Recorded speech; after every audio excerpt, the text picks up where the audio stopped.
प्रभू श्रीराम मंदिर लोकार्पण सोहळ्यानिमित्त श्रीराम ग्रुप तसेच कसबा पेठेतील 18 मंडळांनी एकत्र येत शोभायात्रा काढली। सर्वधर्मीय शोभायात्रेत पंजाबी, बंगाली, केरळी, ओडिसी, राजस्थानी, गुजराती इत्यादी समाजाच्या नागरिकांनी सहभाग घेऊन आपली कला सादर केली। सोन्या मारुती चौकात सुरू झालेल्या या शोभायात्रेचा समारोप फडके हौद या ठिकाणी झालाय। विधिवत पूजा करून श्रीराम पूजनानंतर अयोध्येतील श्रीराम मंदिरांचा लोकार्पण सोहळा थेट प्रक्षेपित करण्यात आलाय।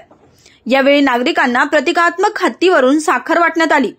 या यात्रेत प्रभू रामचंद्र, सीता माता, लक्ष्मण, हनुमानाच्या वेशभूषेतील कलाकारांनी सर्वांचेच लक्ष वेधून घेतले।